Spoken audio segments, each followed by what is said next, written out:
You have exactly 60 seconds to pack whatever fits in one suitcase and get out of this house." Those words never left my mouth, but I heard them echo through my childhood in 1,000 different ways. The silent rejection, the turned backs, the love given freely to one son, while the other stood invisible in the same room. My father's hand trembled in mine as the heart monitor beeped slower and slower. "Isaiah, I was wrong about you," he whispered through labored breaths. My twin brother Ethan wasn't there. He hadn't been there for months. But I'm getting ahead of myself. The truth about family is that blood doesn't guarantee love, and genetics don't determine worth. When you've been treated like a mistake your entire life, when people show you exactly who they are in their everyday choices, the satisfaction of being right about your own value feels hollow. But the strength you discover in that rejection, the person you become when you stop seeking approval from people incapable of giving it, that's worth everything. Hey everyone, I hope you're doing well wherever you're watching from. Whether you're dealing with your own family struggles or just taking a break from a beautiful day, I want you to know this story might hit close to home for some of you. It's about discovering that sometimes the people who share your DNA are the ones who hurt you the deepest, and sometimes the family you choose becomes more real than the one you were born into. My name is Isaiah Sterling, and this is the story of how I went from being the twin my billionaire parents couldn't love to becoming the only son who could save them. This is about the night I was born and immediately became a disappointment. This is about growing up in a mansion but feeling homeless.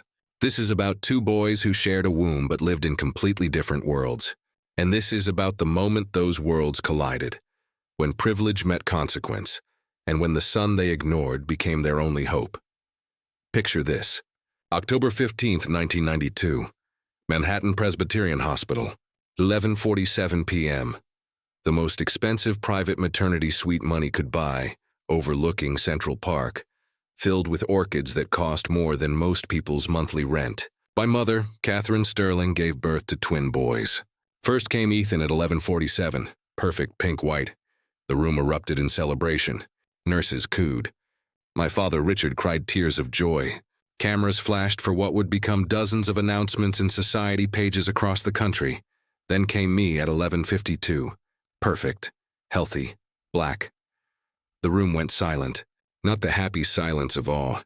The confused, horrified silence of a family secret made flesh.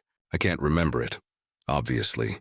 But I've heard the story enough times, pieced together from Rosa's whispered accounts and my Aunt Beth's guilty confessions years later. The pediatrician checked me thoroughly, announced I was healthy, and then came the question no one wanted to answer. "Mrs. Sterling, did you know about your family's genetic history?" My mother's face apparently went white, whiter than Ethan's already pale skin. My father stood frozen, staring at me like I was a puzzle he couldn't solve. The genetic counselor was called.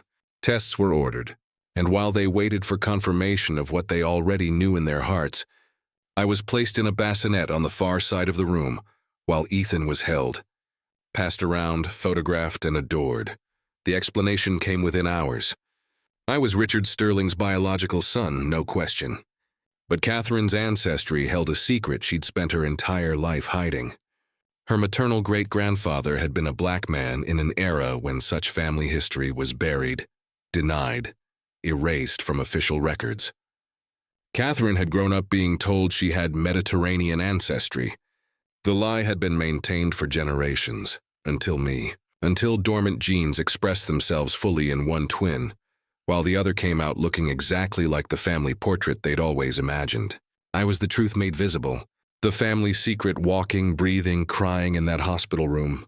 And from that very first night, they resented me for it. The photos tell the story better than words ever could. Ethan's birth announcement went out to 500 of their closest friends and business associates. Professional photos, my mother radiant, my father beaming, Ethan wrapped in cashmere. My birth announcement was a footnote. Twin sons mentioned vaguely. No photos of me. When people asked, my mother said I was fragile, and they were limiting exposure. The lie was established before I was a week old. Before I take you through this journey, if stories about family, identity, and finding your worth in unexpected places speak to you, hit that subscribe button. I share powerful, true stories about resilience and the human spirit every week. Drop a comment and let me know where you're watching from. and if you've ever felt like you were treated differently in your own family. Your story deserves to be heard too. I was 2 years old when I first noticed something was different. Ethan got picked up when he cried. I learned to self-soothe in my crib. Ethan got new clothes from Bergdorf Goodman. I wore his hand-me-downs, even though we were the same age, because his were rotated out constantly while mine were worn until they didn't fit anymore. The Sterling penthouse on Fifth Avenue was 8,000 square feet of marble floors and crystal chandeliers. Our nursery was divided down the middle. Ethan's side had custom murals, a ceiling painted like the sky, shelves overflowing with expensive toys. My side had beige walls, basic furniture, and toys that Rosa, our nanny, bought from her own salary because my parents never thought to provide them. Rosa Martinez. I need to tell you about Rosa, because she's the reason I survived my childhood with any sense of self-worth intact. Rosa was a 35-year-old Puerto Rican woman from Queens, who'd worked for my parents since before we were born. She loved me in a way my own mother couldn't or wouldn't. Rosa saw the favoritism immediately. She was the one who changed our diapers, prepared our bottles, rocked us to sleep. She saw which baby got held by our mother and which one got handed off at the first opportunity. Mijo, she would whisper to me in Spanish. You are just as special as your brother. God made you perfect exactly as you are. Her son Miguel was 3 years older than us, and when she brought him to work, he became the brother Ethan never was to me. Miguel taught me Spanish, played with me, treated me like I mattered.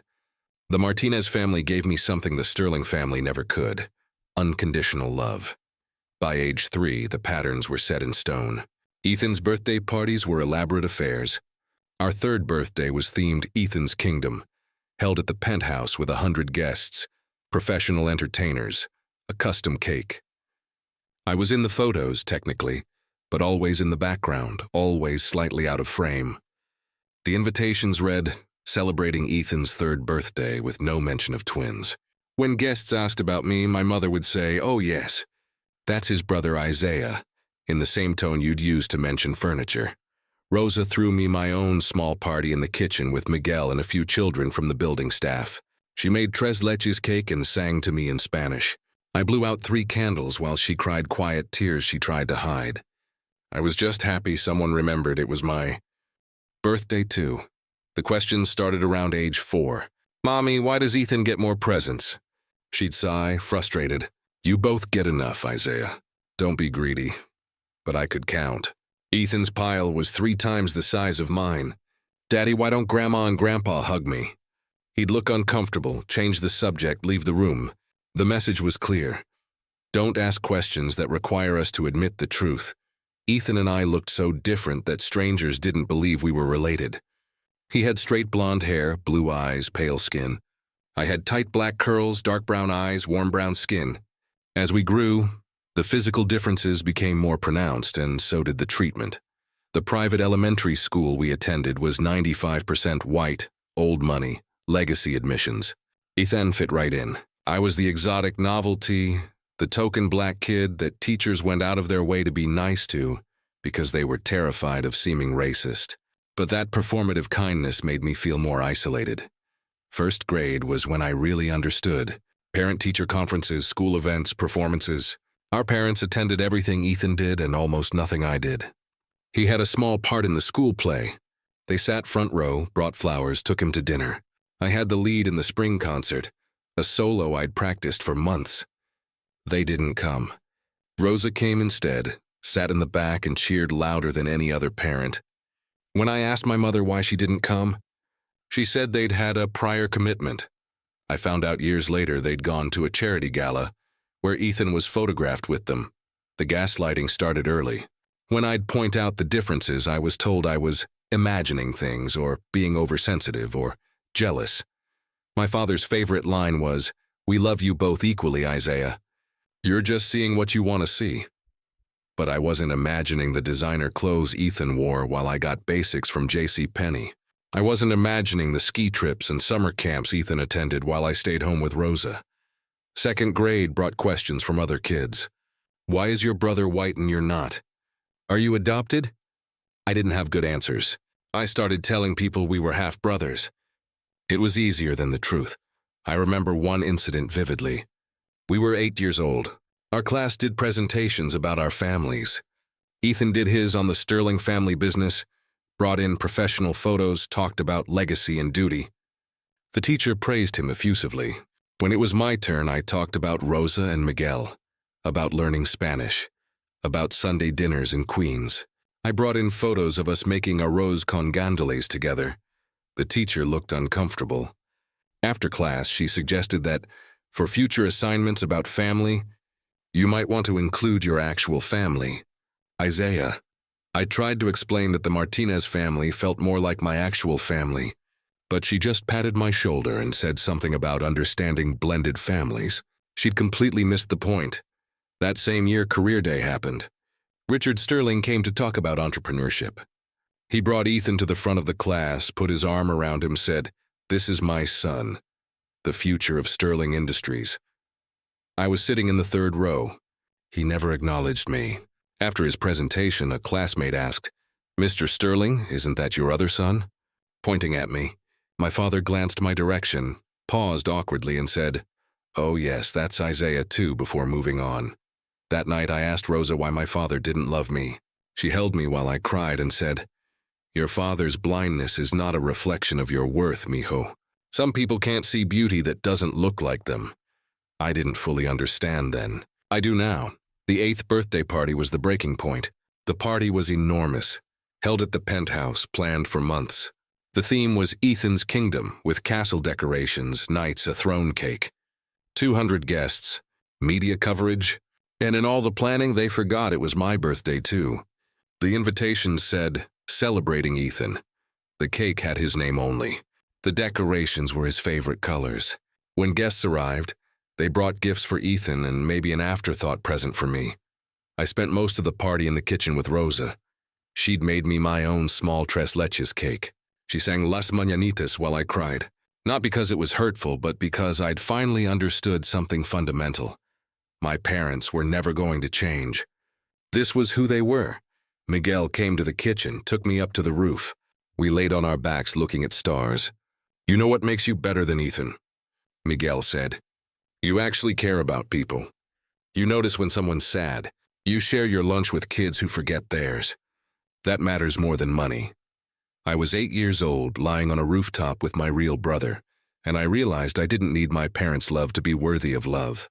I just needed to find people capable of giving it. 3rd through 5th grade blurred together in continued neglect. Ethan was enrolled in every elite activity: tennis, piano, sailing, horseback riding, fencing.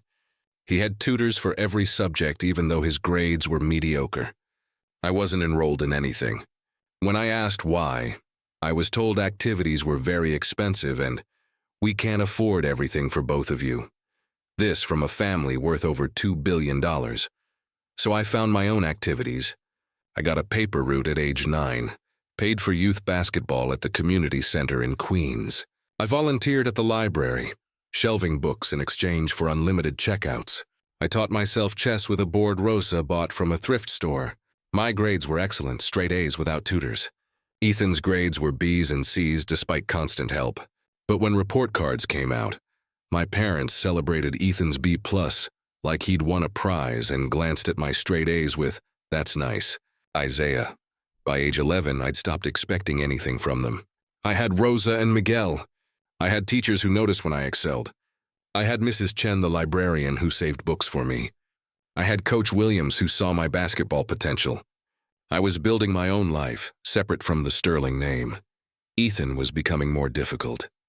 The entitlement from never being told no, never facing consequences, was rotting him from the inside. He was rude to staff, demanded things, threw tantrums. Our parents called it spirited and knowing what he wants. When I pointed out he'd screamed at Rosa for making the wrong sandwich, I was told I was causing problems. The summer before 7th grade, our parents sent Ethan to an elite camp in Maine that cost $15,000 for 8 weeks. I asked if I could go too. "That's not really the right fit for you," my mother said delicately. "Code for too black for that environment." I spent the summer with Rosa and Miguel in Queens, working at Miguel's uncle's bodega, playing basketball, learning to cook, feeling more at home in their tiny apartment than I'd ever felt in the penthouse. Middle school was when the divide became geographical. Ethan was enrolled at Exeter, an elite boarding school. I stayed at Riverside Prep in the city. The official explanation was I'd expressed a preference for staying close to home. I'd expressed no such thing. They wanted Ethan to have the elite education and wanted me out of sight. With Ethan gone most of the year, I had more space to breathe, but it also meant more isolation. At school, I was Isaiah Sterling, the billionaire's son nobody understood. At home, I was the son my parents ignored in favor of video calls with Ethan. At Rosa's, I was just Isaiah. Rosa was teaching me to cook, really cook. Mofongo, pernil, pasteles. She taught me about her culture, her family's journey from Puerto Rico. She taught me Spanish fluently. She taught me about dignity and hard work and amor proprio, self-love, self-respect. She filled the gaps my parents left with something stronger, unconditional acceptance. Miguel was in high school now, working after school to help his mother with bills. I helped too, giving Rosa money from my paper route and tutoring. She tried to refuse, but I insisted. "You've taken care of me my whole life. Let me help take care of you." She cried, called me her hijo del corazón, son of her heart. The summer I turned 14, I'd grown to 5'11", athletic from basketball. I was also understanding racism more consciously, not just personal rejection, but structural reality. I'd been stopped by police twice that summer for matching a description. I'd been followed in stores. I'd had white women cross the street when they saw me coming. I came home angry one evening after being stopped by cops for the third time that month. I tried to talk to my father. He was on a call, waved me away. When he finally had a minute, I told him what happened. His response, "Maybe if you didn't dress like that, you wouldn't attract attention." I was wearing basketball shorts and a t-shirt. The same outfit Ethan wore constantly without ever being questioned. That was the moment I stopped trying to connect with him. I'd been holding out hope that maybe one day he'd see me, but I realized he never would. To him, I was a problem to be managed, an embarrassment to be minimized. Ethan was the son who would carry the Sterling legacy. I was the reminder their bloodline wasn't as pure as they pretended. High school was where our paths diverged completely. Ethan stayed at Exeter, barely passing. I attended public school in Queens, having convinced my parents to let me live with Rosa full-time for the better commute. They agreed suspiciously quickly, probably relieved to not have to pretend to parent me. Living with Rosa and Miguel changed everything. For the first time, I felt like part of a real family. We had dinner together every night. Rosa asked about my day and listened. Miguel helped me with college applications. I was thriving academically, still straight A's, ranked top 5 in my class. Playing varsity basketball as a sophomore, tutoring middle school kids, becoming someone I could be proud of, independent of the Sterling name. Meanwhile, Ethan was spiraling at Exeter, caught drinking multiple times, barely passing, got into a fight that his father's money made disappear. But when he came home for holidays, our parents acted like he was perfect. Junior year, I had to return to the penthouse for Christmas. The first dinner was excruciating. My parents asked Ethan endless questions. They asked me exactly one. "How are your grades?" When I said I had a 4.0 and was ranked 3rd in my class of 600, my mother said, "That's nice," and immediately turned back to Ethan. Later that night, my father knocked on my door. "Isaiah, we need to talk about college. Your mother and I think you should consider schools with good financial aid packages." Financial aid. For the son of a billionaire, you're paying full tuition for Ethan at Exeter, and will pay for whatever Ivy accepts him because of your donations. But I should apply for financial aid? He looked uncomfortable. Your situation is different. Ethan is being groomed for the family business. You'll need to make your own way. Make my own way. As if I hadn't been doing exactly that since I was old enough to understand they wouldn't help. "I'll figure it out," I said coldly. "I always do. Without you." I left that night, took the subway back to Queens at 11 p.m. Rosa opened the door, took one look at my face, and pulled me into a hug. I told her everything. She said something I'll never forget. "Good. Now you know for certain who they are. Now you can stop hoping they'll change and start building the life you deserve." Senior year, I applied to colleges on my own. Strong grades, strong test scores, athlete volunteer work, compelling essay about overcoming adversity. I didn't tell my parents. I worked with my school counselor, used fee waivers, made it happen myself. When acceptances came, I got into Columbia with a full academic scholarship. Full ride. Everything covered. I also got accepted to Johns Hopkins for pre-med, again with full scholarship. Chose Columbia to stay in New York, stay close to Rosa and Miguel, stay connected to the community that raised me.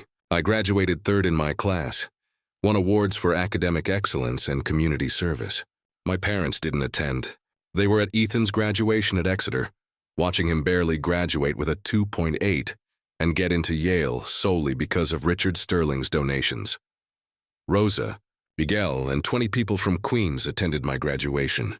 They cheered louder than anyone. Rosa cried through my entire speech. After Miguel said, "You're going to be somebody, Isaiah. Not because of your last name, but because of who you are." That summer before college, I worked 2 jobs, saved money, prepared for the life I was building. Ethan worked at the family company as a junior analyst, meaning he showed up late, left early, contributed nothing while getting paid $50,000 for the summer. Our paths had diverged completely.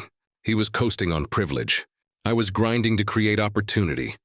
The night before I moved into my Columbia dorm, Rosa cooked my favorite meal, invited 20 people who'd helped raise me. It was a celebration. Rosa stood up and toasted to Isaiah, who showed us that family is not about blood. It's about who shows up, who stayed when you could have left, who loved when you could have been bitter, who became a man we're all proud to know. I cried. These were my people. This was my family. And whatever happened next, I had something they could never take away. The love of people who chose me, who saw me, who valued me for exactly who I was. College was where I truly became myself. Columbia gave me an academic home. I majored in biology with plans for medical school, maintained my 4.0, joined Black Student Union, volunteered at a community health clinic in Harlem. I was thriving. I also stopped using the Sterling name socially. I went by Isaiah Martinez Sterling, hyphenating to honor Rosa. When people asked about family, I talked about Rosa and Miguel. The Sterling wealth, the penthouse, the billionaire father, I didn't mention unless directly asked. Meanwhile, Ethan floundered at Yale, failed classes, academic probation, DUI incident that Richard paid to disappear. He dropped out junior year, officially to pursue opportunities in the family business, actually because he couldn't hack it even with every advantage. He moved back to Manhattan, got a VP title he didn't earn, and started living as a wealthy party boy.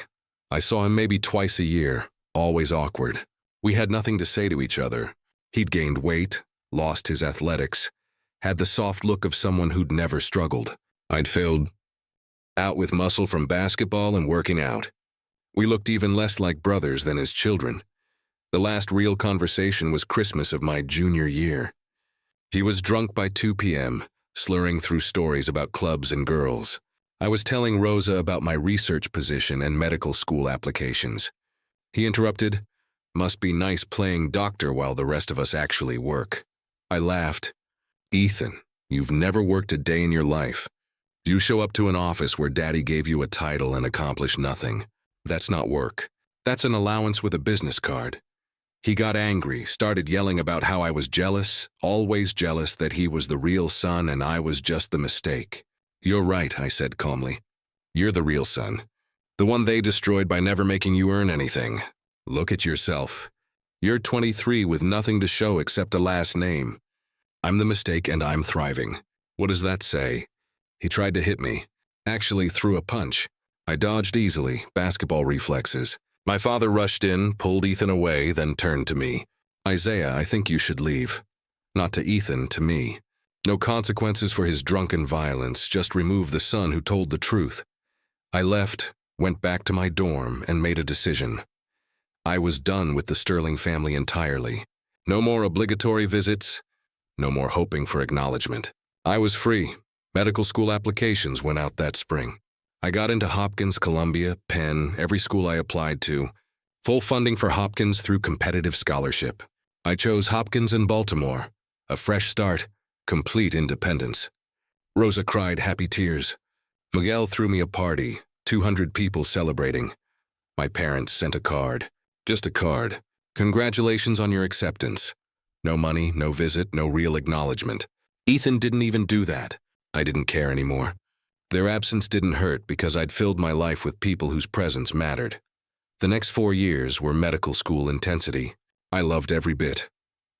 Even the exhaustion, the stress, because I was building something meaningful. I was becoming a physician who would treat patients with dignity, work in underserved communities, honor Rosa's lesson about seeing people's humanity. I met Simone during third-year rotations. She was a nurse in internal medicine, sharp, compassionate, didn't take anyone's nonsense. She was from Baltimore, also black, also from a working-class family. We clicked immediately. Our first conversation was about a patient's care plan.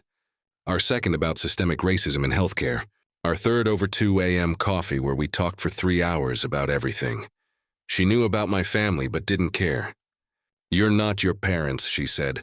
"You're the person you chose to become despite them. That's who I'm interested in." We dated through residency, long distance when I moved to Philadelphia. She moved there a year later. We got engaged during my second year. Rosa flew up for the proposal, cried through the whole thing. My parents weren't invited to the engagement party. They weren't told until months later. My mother sent an email. "I hope you'll reconsider and invite family to the wedding." I responded, "Rosa and Miguel will be there. My family will be at the wedding." That was the last communication for 2 years. I was building a life that had nothing to do with them. A life built on my own merit, my own relationships, my own values. I was becoming the doctor I was meant to be, the man Rosa had always believed I could become. The Sterling name meant nothing to me anymore. I was Isaiah Martinez Sterling, son of Rosa, brother of Miguel, future husband of Simone, and a physician who would spend his career serving people the world had forgotten. And then, on a Tuesday morning in October, exactly 32 years after I was born into a family that couldn't love me, my phone rang with a number I didn't recognize. A social worker from Manhattan Presbyterian Hospital, the same hospital where I'd taken my first breath and been immediately relegated to the shadows. "Dr. Martinez Sterling, your father has had a severe stroke. Your mother's Alzheimer's has progressed significantly. They're both in critical condition, and according to our records, you're listed as the emergency contact." Everything was about to change. The family that had rejected me for 3 decades was about to discover that the son they couldn't love had become the only one capable of saving them. The phone call came on a Tuesday morning in October, exactly 32 years after. I was born into a family that couldn't love me. I was mid-rounds at Philadelphia General, discussing treatment plans with my residents when my phone buzzed. Unknown number. Manhattan area code. I almost didn't answer. "Dr. Martinez Sterling? This is Patricia Drummond, social worker at Manhattan Presbyterian Hospital. I'm calling about Richard and Catherine Sterling. According to our records, you're listed as the emergency contact." My heart stopped. Emergency contact. They'd never changed it from when Rosa filled out the forms decades ago. Probably never even looked at the paperwork. "What happened?" I asked, stepping into an empty room. "Your father suffered a severe stroke 3 days ago. He's stable but paralyzed on his right side. Your mother was brought in with him. Her Alzheimer's has progressed significantly, and she's showing signs of severe neglect. Mr. Sterling, we've been trying to reach family for 72 hours. You're the only contact that went through 3 days. My father had been in the hospital for 3 days and no one had come. I knew without asking where Ethan was, what he was doing, why he hadn't answered. What about my brother, Ethan Sterling?" A pause. "We've called repeatedly. No answer. Mr. Sterling has been asking for him, but..." She let the sentence fall. We both knew what it meant. Ethan didn't care enough to pick up the phone. "I'll be there tomorrow," I heard myself say. Simone was in the doorway, concern on her face. She knew that number, that hospital, what it meant. After I hung up, she crossed the room and took my hands. "You don't have to go," she said softly.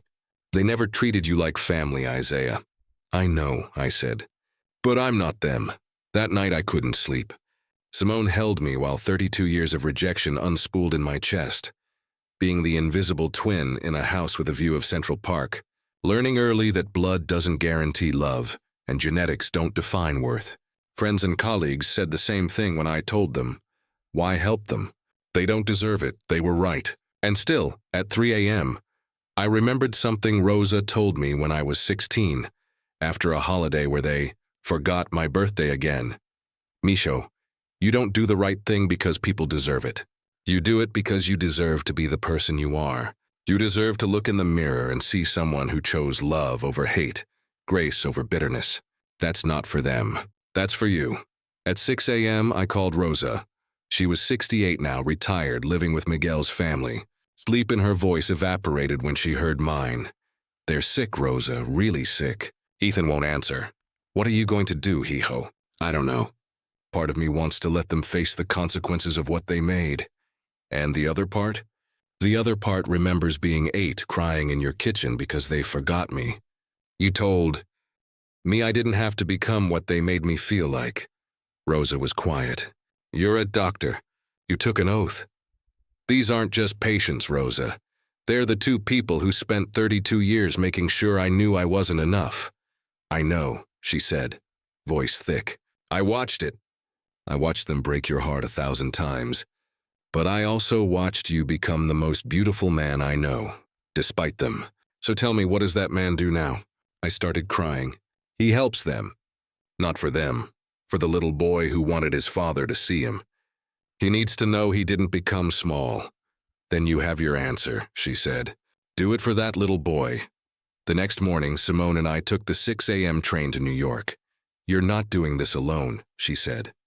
Whatever happens, I'm with you. Manhattan Presbyterian was exactly like the photos from my birth.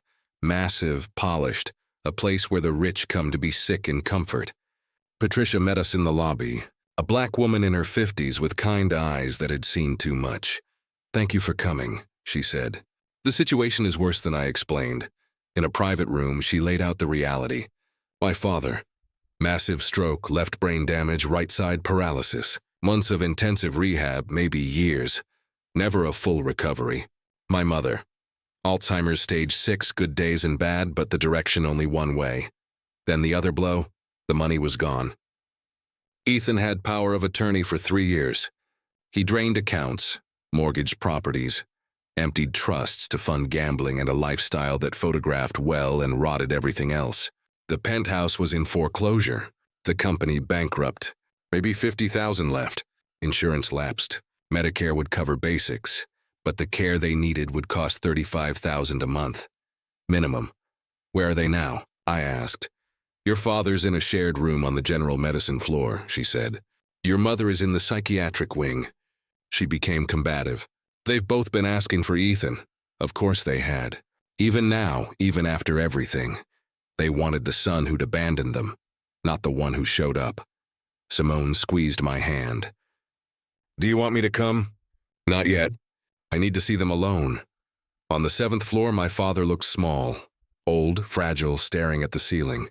When I walked in, confusion flashed, then recognition, then something like shame. Isaiah.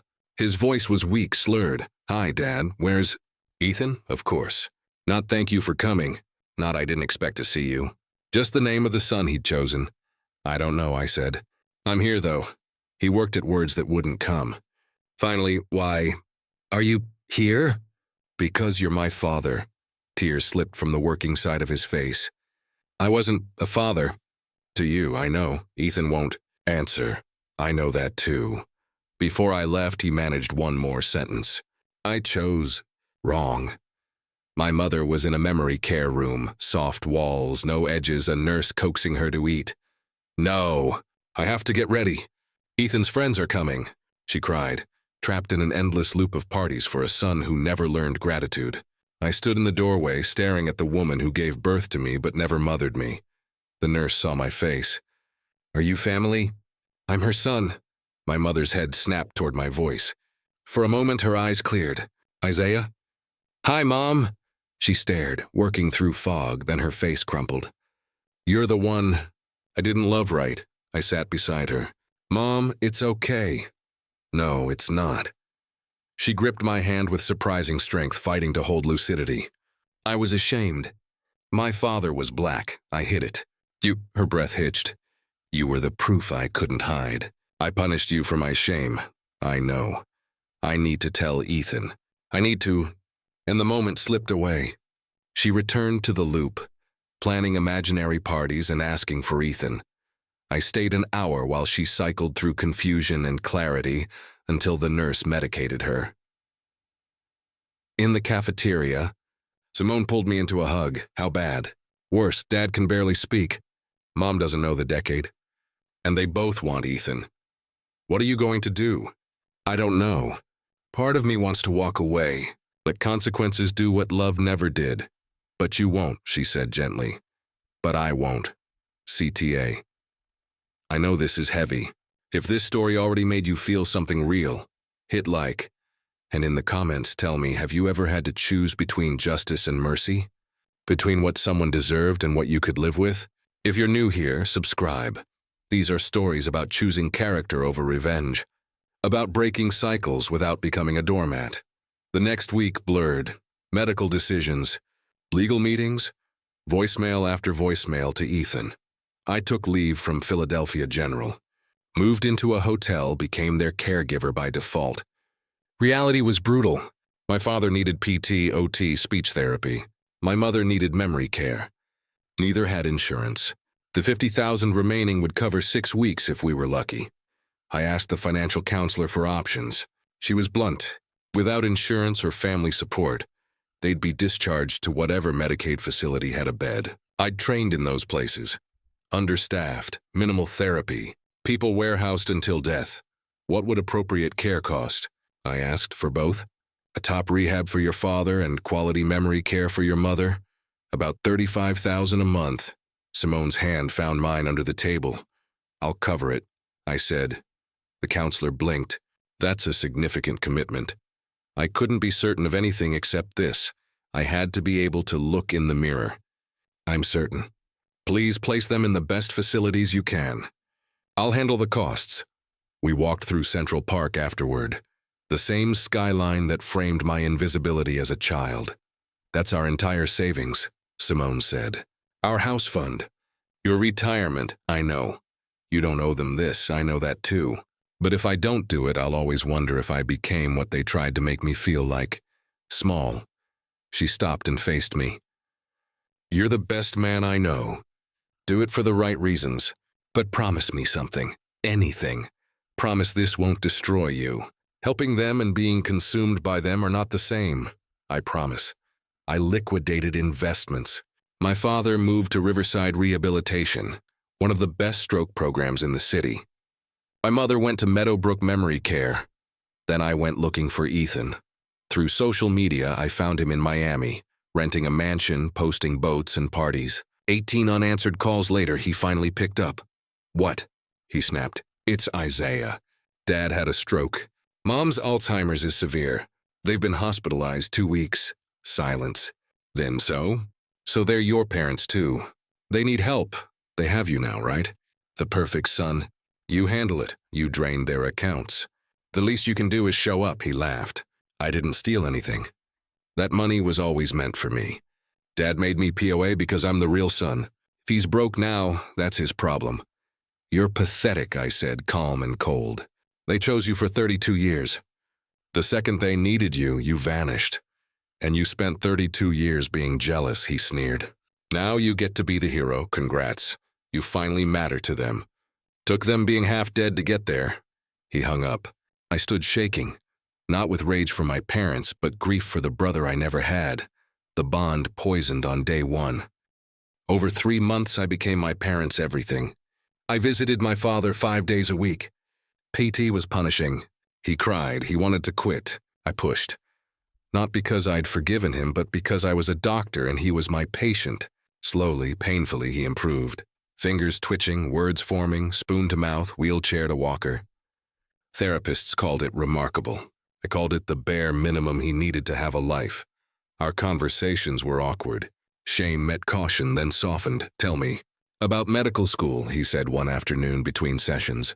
Why? Because I never asked. Should have. So I told him. Sleepless nights, impossible loads, the first time I caught a diagnosis everyone else missed. Patience who thanked me for listening. Rosa crying at my white coat ceremony. Miguel flying in for graduation. Building a life that had nothing to do with Sterling. He cried again. I missed everything. Yeah, I said. You did. Can you forgive me? I don't know, I said honestly. Maybe someday. That's not why I'm here. I'm here because this is who I choose to be. My mother was harder. Good days were rare and fragile. But one afternoon, 4 months in, she found sudden clarity as I read poems she used to love. You're the beautiful one, she said. Mom, no, let me. She squeezed my hand. Ethan looked like my lie. Like the family I pretended to be. You looked like my truth. Like the history I was ashamed of. I made you pay for my cowardice. I know. He was easy to love because he let me keep pretending. You were hard to love because you made me face what I was running from. But you always had the real heart. Marcus was my comfort. You were my conscience. 3 days later, she didn't remember it. 3 days after that, she didn't remember me at all. But I had that one moment, and it mattered more than I wanted to admit. Around month 5, my father plateaued. Walker, sentences, basic self-care. The social worker said he needed discharge planning. Options? I asked. Ideally home care, she said. But the penthouse is gone. With aides and equipment, you're looking at $15,000 a month. Or long-term assisted living, I did the math. Between Mom's facility and his needs, I was already spending $40,000 a month. My savings were nearly gone. Retirement gone. Simone and I postponed our wedding. That night I broke. Simone found me staring at bank statements. I can't keep doing this, I said. I am destroying our future for people who never loved me. She sat beside me. What do you want? I want to walk away.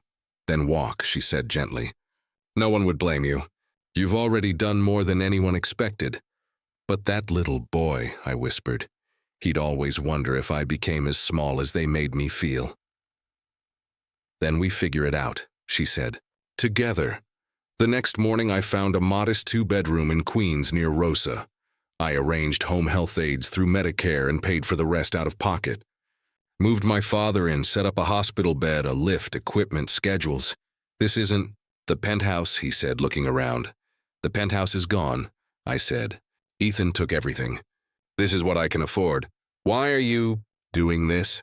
Because someone has to, I said. Apparently I'm the only son who understands responsibility. Where's Ethan? Miami. He hasn't called once in 6 months. The truth hit him like a second stroke. The son he chose vanished. The son he rejected paid his rent and scheduled his therapy. I'm sorry, he whispered. I know. A new normal formed. I returned to work in Philadelphia and drove to New York every other weekend. Simone and I finally married. A small ceremony in Queens with Rosa and Miguel, and a crowd of the people who actually showed up in life. My father came in his wheelchair. My mother couldn't. She no longer knew what a wedding was. At the reception, my father asked to speak. With Miguel's help, he stood on his walker. I spent 32 years being a father to one son and ignoring the other, he said. I chose easy love over true love. Ethan looked like me, so I thought he was like me. Isaiah looked different, so I thought he was different. I was wrong. About everything, he turned to me, tears streaming. You became the man I pretended to be. You're the son I'm proud of, the son I should have chosen. Every day, thank you, I said. But I didn't do this for your pride. I did it because it was right. Life continued. My father stabilized. My mother declined. Ethan never called. Later, I heard he burned through the last of the stolen millions. Then credit, then friends. 2 years after the stroke, my mother died, peacefully in her sleep, cared for by people who loved her where she could not love herself. My father and I were there. An hour before, she had one last clear moment. Thank you for being better than me, she told me. At her funeral, there were no society friends, no crowds. Just the people who showed up. Me, my father, Simone, Rosa, Miguel, a few staff members. Ethan didn't come, didn't call, didn't send flowers. My father eulogized her honestly. Catherine spent her life running from truth, he said. She made our son pay for her fear. I hope she's found peace. She couldn't find here. Afterward, he said something I'll never forget. Ethan is still my son, but you're the son I needed. I can't give you back 32 years. But I can tell you now, you were always the blessing. He was always the test I failed. 3 years after the stroke, my father died. Heart attack, quick. I was in Philadelphia when the aide called. When I arrived, he was gone. On his bedside table, a letter addressed to me, Isaiah. I spent most of my life blind, seeing what I wanted and loving what was easy. You challenged me from the moment you were born. Instead of rising to that challenge, I rejected you. That failure is mine. You became extraordinary not because of me, but despite me. You chose grace when you had every right to bitterness. That's character. Be the father I couldn't be. Love Simone the way I should have loved your mother. Build a family that chooses truth over comfort. Watching you, I finally saw what fatherhood should have been. I failed you, but you didn't fail yourself. I love you. I always did. I just couldn't see it through my own blindness. Daddy sat in that small Queens apartment, the same room where I had learned the mechanics of caregiving for the man who never learned the mechanics of love. And I cried. Not for what we had, but for what we finally found. It wasn't redemption. It didn't erase 32 years of pain, but it was honest. And sometimes honest is the only mercy left. 5 years after his death, Simone and I have 2 children, Carlos and Maya. We live modestly in Baltimore. I'm chief of internal medicine at a community hospital. Simone is director of nursing. Rosa, 75, is abuela to our kids, the grandmother I found instead of the one I was given. We never heard from Ethan again. Last I heard, he was in Thailand, teaching English, broken alone. I messaged once, "You're still my brother. If you ever want to talk, I'm here." He never responded. I don't think about my childhood often now. The pain softened, less like drowning, more like remembering the storm you survived. Sometimes Carlos asks, "Daddy, did your parents love you when you were little?" I think before answering, they loved me the best they could. Their best wasn't very good, but their mistakes taught me how to be a better father. What kind of mistakes? They loved your uncle more because he looked like them. They loved me less because I looked different. That was wrong. It taught me love isn't about how someone looks. It's about who they are. That's sad, he says. It was. But something beautiful came from it. I found Abuela Rosa. She loved me when they couldn't. She taught me family is who shows up, who stays, who chooses you. Just like I choose you every single day, he hugs me. I'm glad they were mean to you, Daddy. Why? Because now you understand kids who feel different. That's why you're a good doctor. Out of the mouths of children, he's right. My childhood shaped my practice. I specialize in patients who've been dismissed and ignored. I see my younger self in every person made invisible, and I make sure they are seen. That's the legacy my parents left, though not the one they intended. They taught me what not to be. They taught me that conditional love destroys everyone it touches, that privilege without character creates monsters, that you can be rich and still be empty. But they also taught me, unintentionally, that you can survive rejection and still choose grace, that you can be given every reason to be bitter and still become better. Last week I found a birthday card Rosa made me when I was 8, a crayon tres leches cake, te quiero, mijo in her careful script. I've carried it across cities and jobs and years. Simone found me holding it, crying. "You okay?" she asked. "I'm thinking about how different my life would be if I'd been the white twin," I said. "If I'd been Ethan, you think you'd be happier?" "No," I said. "I think I'd be ruined." All that acceptance bred a man who abandoned the very people who made him. Rejection forced me to build a spine. Do you wish it was different? I wish my parents had been different, I said. But I don't wish I was Ethan. Being Isaiah, rejected, forced to find my worth, made me your husband, our kid's father, Rosa's hijo del corazón. The truth is complicated. My parents' recognition in the end didn't heal me. Rosa healed me. Miguel healed me. My chosen family healed me. My parents' love came too late to save my childhood, but my response to their crisis saved my adulthood from bitterness. I helped them not because they deserved it, but because I deserve to be the man I am. I chose grace not to erase the past, but to free my future. I chose to be better than their mistakes, not to prove them wrong, but to prove myself right about who I want to be. And that's the lesson I'll teach Carlos and Maya. Not that you owe help to people who hurt you, Not that forgiveness requires reconciliation. Not that being the bigger person means being a doormat. But that your character is defined not by how people treat you, but by who you choose to be in response. Grace and boundaries can coexist. You can help someone and still hold them accountable. You can honor someone's humanity without excusing their cruelty. My parents spent 32 years making the wrong choice. I spent the last 5 making the right one. Not for them, for me. For the little boy who wanted to be seen. For the man who learned that being seen by the right people is worth more than being loved by the wrong ones. The black twin they ignored became their only hope. More importantly, he became his own hope, proof that rejection doesn't define you, that you can be born into the wrong family and still build the right life, that sometimes the people who can't love you give you the greatest gift, the necessity of learning to love yourself.